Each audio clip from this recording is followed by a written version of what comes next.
Hi အားလုံးပဲမင်္ဂလာပါရှင်ဒီနေ့တစ်ခုပြောပြရှိတယ်ယောက်ျားကိုအလုပ်ဝိုင်းကူနေတယ်သူကမှခေါင်းမိုးပေါ်အဲ့ဒီထက်မှတက်ကိုကသူ့ဒီကားမှာစောင့်နေနဲ့တစ်ခုပြောမလို့အမေရိကန်မှာရောက်တာမကြသေးဘူးအိမ်ဝယ်ခြင်းတယ်ဘယ်ကနေစဝယ်ရမှန်းမသိဘူးဘယ်လိုစလုပ်ရမှန်းမသိဘူးအိမ်ဝယ်ခြင်းတယ်ဆိုတော့စိတ်ရှိတဲ့သူတွေအတွက်ပေါ့နော်အမပြောချင်လို့ပါအိမ်ဝယ်ဖို့အတွက်အများကြီးပြင်ဆင်ရတာပေါ့နော်ဆိုတော့ပထမဆုံးဘာကိုစပြီးပြင်ဆင်ရမလဲဆိုတာကတော့အခုမှရောက်တာမကြသေးတဲ့လူတွေအတွက်ပေါ့နော်သူတို့အတွက်ကိုရည်စူးတော့ပြောတာပါနံပါတ်1အရင်ဆုံးပြင်ဆင်ရမှာကိုယ့်ရဲ့ credit ကိုပြင်ဆင်ရပါမယ် credit history ကိုကောင်းအောင်လုပ်ရပါမယ် credit history ကိုကောင်းအောင်ဘယ်လိုလုပ်ရမလဲဆိုရင်ဈေးဝယ်တဲ့အခါခင်းစားပဲဝယ်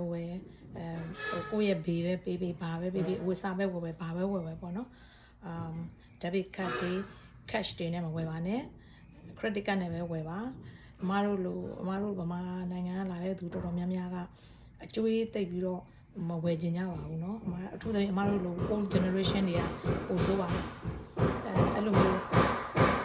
အကျွေးမတင်ကျင်တဲ့အတွက်အဲ့လိုအကျွေးအလုပ်တွေမဝယ်ကြပါဘူး cash တွေနဲ့ပဲဝယ်ကြပါတယ်ဒါပေမဲ့ဒီနိုင်ငံမှာတော့အဲ့လိုမလုပ်ပါနဲ့ရောက်ကြတဲ့ကို credit card ပေါ့နော်ကိုယ့်ရင်ကို credit card offer လာပြီးဘဏ်တွေကနေ offer လာပြီးဆိုရင်ယူပြီးတော့ credit card ကိုရှောက်ပြီးတော့ယူပြီးတော့credit card ကိုသုံးပါလို့အမအကြံပေးချင်ပါတယ် credit history ကောင်းအောင်ဘယ်လိုလုပ်ရမလဲ okay နောက်တစ်ဆက်ဆိုကိုဝယ်တဲ့အခါကျရင်ကိုဝယ်လိုက်တဲ့ credit card bill ကိုပေါ့နော်ဟိုမှာကိုရဲ့ credit card amount ရထားတာ900ကိုကဟိုမှာဒီလကိုကဈေးဝယ်လိုက်ပြီး100လောက်ပိုးလောက်ရှိတယ်ဆိုရင်100ဘူးပဲဖြစ်200ဘူးပဲဖြစ်ပါဖြစ်အဲ့ဒီရဲ့ amount ကိုတစ်ခါတည်းလာကုန်တာနဲ့ pay off လုပ်လိုက်ပါတွေ့လားဟို100ကြာတာကို80လောက်ပဲပေးပြီးတော့20ကိုနောက်လာတဲ့ကိုပေါင်းသွားတာမျိုး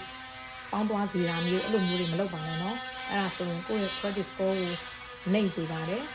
အဲဒါတစ်လတစ်ခါကိုသုံးတဲ့ဟာကို pay off လုပ်လိုက်ပါလို့အမ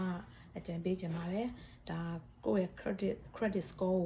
ကိုကောင်းအောင်တည်ဆောက်နည်းပေါ့နော်အဲ့ဒီလိုမျိုးဆိုတော့ဒါအရေးကြီးပါတယ်အိမ်ဝယ်ဖို့အတွက်ကိုဘဏ်ကနေပတ်စံချီးပြီးဝယ်မဲ့သူတွေအတွက်ကိုအမ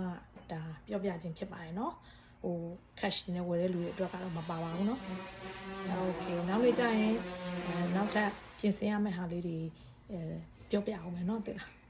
okay ဒီနေ့တော့ဒါပါပဲရှင် bye